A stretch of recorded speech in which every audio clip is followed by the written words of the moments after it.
चीन की विदेश नीति के बारे में पढ़ा रहा हूँ। बीए पार्ट सेकंड के बीए पार्ट थर्ड के पेपर सेकंड पॉलिटिकल साइंस में अंतर्राष्ट्रीय संबंध आप लोग पढ़ते हैं।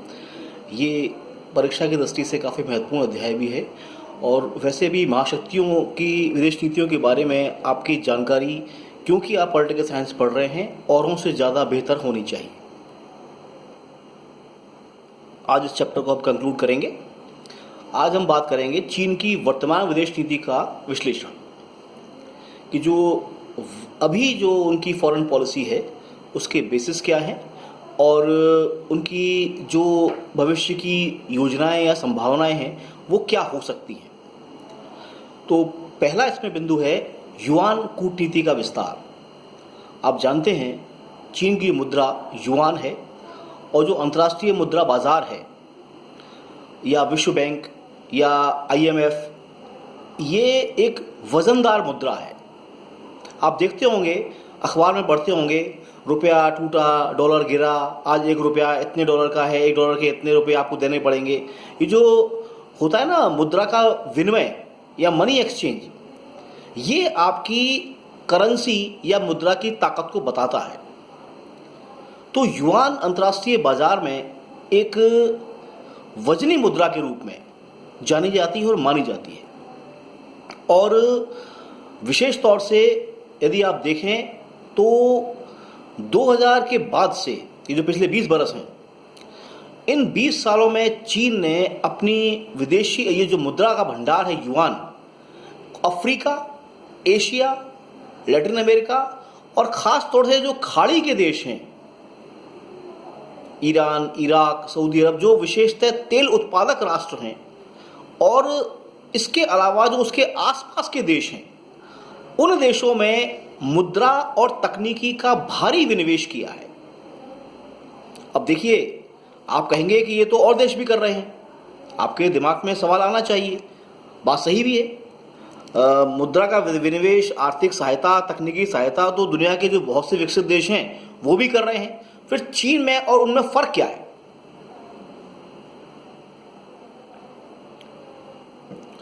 ईश्वर ना करे कभी आपको ऋण लेना पड़े, लोन लेना पड़े।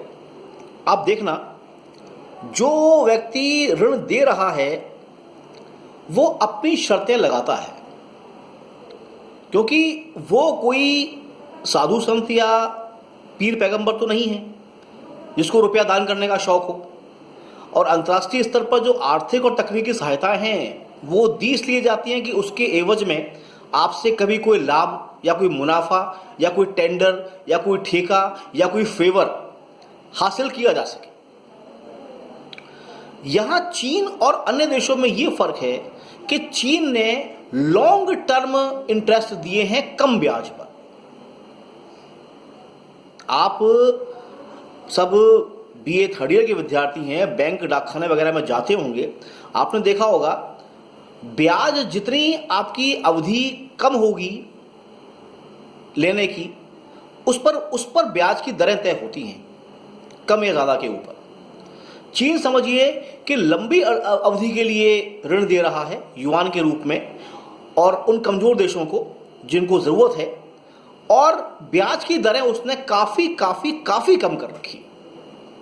इसका इम्पैक्ट ये आ रहा है कि आर्थिक दृष्टि से वो लोग ये समझिए इस चीज़ को, वो जिसको आपने अगर आप याद करें, पढ़ा होगा आपने, नव उपनिवेशवाद, कि उन देशों को इतनी भारी मात्रा में आर्थिक सहायता दी जाए, तकनीकी सहायता दी जाए, उनके टेंडर प्राप्त किए जाएं, वहाँ एक निर्णायक पोजीशन हासिल की जाए, ताकि उनकी पॉलिटिक्स में और उनके सिस्टम में हमारी एंट्री हो सके। अब तक वो सहायता किसी और देश से ले रहे थे, उसको निकाल के बाहर करें और वहाँ चीन को प्रवेश दें। और बड़ी हद तक अफ्रीका में, एशिया के पेट्रोलियम एक्सपोर्टिंग कंट्रीज़ में, और ये जो चीन के आसपास का इलाका है, दक्षिणी प्रशांत वगैरह, इन जगहों पर चीन अच्छा खासा सफल है। अगला बिंदु, एशिया, अफ्रीका और एशिया प्रशांत में व्यापारिक विस्तार, ये मैंने आपको बताया उसी का विस्तार है। एशिया, अफ्रीका और एशिया प्रशांत, चीन का भी कंसंट्रेशन इस एरिया के ऊपर है। कारण यह है कि एक तीव्र आर्थिक शक्ति बनने के लिए आपके पास 3 चीज़ें आवश्यक होनी चाहिए। पहला, प्राकृतिक संसाधन, दूसरा एक आपके माल को खरीदने के लिए तैयार बाजार, और तीसरा उस कच्चे माल से वस्तुओं का उत्पादन करने के लिए सस्ता श्रम। और आप देखिए तीन के पास ये तीनों चीज़ें मौजूद हैं। दुनिया की सबसे बड़ी आबादी उनके पास है, क्योंकि सरकार साम्यवादी है, इसलिए वेतन भत्ते और अनुशासन उनके यहाँ कायम है और अच्छा खासा कायम है। और रहा बात कच्चे माल की और बाजार की, तो वो जो उनके जो ये आर्थिक सहायता केंद्र है जिनको उन्होंने इकोनॉमिक एड वगैरह दे रखी हैं, वहाँ से वो इस चीज़ को प्राप्त कर लेते हैं। इस दृष्टि से वो एशिया, अफ्रीका व एशिया प्रशांत में बड़ी ज़बरदस्त तरीके से अपने पांव फैला रहे हैं सफलतापूर्वक, और ये कोशिश कर रहे हैं कि जिनके पांव जमे हुए हैं वहाँ उनके पांव पहले उखाड़े जाएं। इन जगहों पर अमेरिका भी है, इन जगहों के ऊपर फ्रांस भी है, इन जगहों पर जापान भी है। चीन के संबंध आप ये पाएंगे इन तीनों से ही बहुत सामान्य फिलहाल नहीं बचे। अगला बिंदु, वर्तमान समय में अमेरिका के सामने, क्योंकि आप देखिए 1990 में सोवियत संघ का पराभव वो टूटता है। उसके बाद 15 गणराज्य बनते हैं, उनका एक CIS संगठन बनता है, कॉमनवेल्थ ऑफ इंडिपेंडेंट स्टेट्स। वो 15 जो टुकड़े इसके अलग अलग हुए थे वो अलग अलग हैं, अलग देश हैं, अलग राष्ट्रपति हैं, अलग व्यवस्थाएं हैं। उनमें से रूस एक है, पुतिन जहाँ के राष्ट्रपति अभी चल रहे हैं लंबे समय से। रूस अब वो ताकत खड़ी नहीं कर पा रहा अमेरिका के सामने जो पहले हुआ करती थी। अब तो संबंध बड़े दोस्ताना हो गए हैं। कई खबरें आप ऐसी पढ़ेंगे आपको लगता है कि अब तो अमेरिका और रूस पे कोई मतभेद रहा ही नहीं है। चीन इस जो एक गैप आ गया वो उसको अपने आप को खड़ा करने की कोशिश कर रहा है अमेरिका के समकक्ष या उससे भी आगे।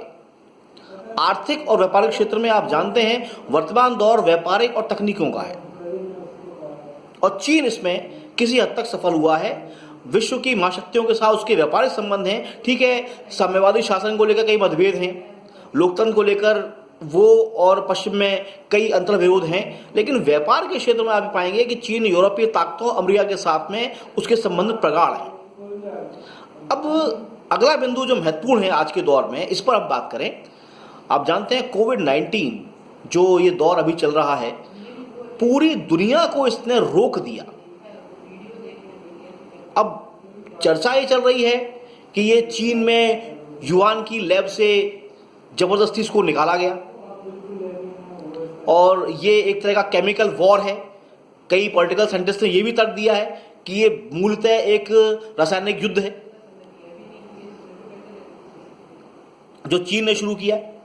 अब यहां आप एक चीज देखिएगा, यदि आप व्यापारी की दृष्टि से देखें तो व्यापारी अपनी कंपनी, अपना पैसा, अपनी फैक्ट्री वहीं लगाना पसंद करेगा जहां पर उसको सुविधाएं अच्छी तरह मिलें और इस तरह की बाधाएं उसके मार्ग में ना हो। अभी पूरे विश्व में ये तो तय हो गया कि युहान जो चीन का एक बहुत बड़ा और अच्छा व्यापारिक केंद्र है, वहां से ये वायरस का उदय हुआ है। अब ये मैन मेड है या नेचुरल है, इस पर तो हम ना जाएं, इसके ऊपर तो कोई प्राकृतिक विज्ञान वाला ही टिप्पणी कर सकता है, हम तो इसके लिए अधिकृत नहीं है, पर ये शुरुआत वहां से हुई। तो बड़ी काफी कंपनियां ऐसी हैं जो चीन से अब संबंध अपने तोड़ रही हैं। कई देशों ने भी अपने संबंध तोड़े हैं, हम भी उसमें शामिल हैं। अभी आपने देखा होगा सीमा विवाद की वजह से भारत और चीन के जो व्यापारिक संबंध हैं उनमें धीरे धीरे करके कई मुद्दों पर हम अपने पांव पीछे पीछे खींच रहे हैं। कई हमने उनके ऐप बैन किए हैं मोबाइल के, कई हमने उनकी कंपनियों को सस्पेंड किया है, कई उनके जो टेंडर हमारे यहाँ खुले हुए थे वो हमने बंद किए हैं। और ऐसा खाली हम नहीं कर रहे हैं, दुनिया के बहुत से देश कर रहे हैं। तो अब इस बदलते हालात में चीन की जो विदेश नीति है वो किस रंग में जाती है, किस मोड़ में मुड़ती है, वो देखना अभी बाकी है। अगला बिंदु जो आज का अंतिम बिंदु है वो ये है one road one grid, one road one belt, OROB कहते हैं इसको। ये चीन की एक महत्वाकांक्षी योजना है कि आने वाले 50 वर्षों के अंदर वो देशों में सड़क के ऐसा एक जाल बनाना चाहता है, एक रिंग बनाना चाहता है, एक बेल्ट के शेप के अंदर, ताकि उन देशों के व्यापारिक, आर्थिक और सांस्कृतिक संबंध उस रोड के जरिए तय हो सके। वन रोड वन बेल्ट, ये ऑफर हमें भी दिया गया था, हमने स्वीकार नहीं किया। और दुनिया के देश इस बात को यूं ले रहे हैं, कई जो शक्तियों के केंद्र हैं, कि चीन अपना साम्राज्यवादी विस्तार अपने इन सड़कों के माध्यम से कर सकता है। ये 50 वर्षीय योजना महत्वाकांक्षी है, इसमें आर्थिक सहायता भी है, सैनिक सहायता भी है और चीज़ें भी हैं। हालांकि चीन अभी बहुत सफल नहीं हो पाया इसके अंदर, लेकिन उनका ये 50 वर्षीय कार्यक्रम है जिस पर वो चलना चाहते हैं।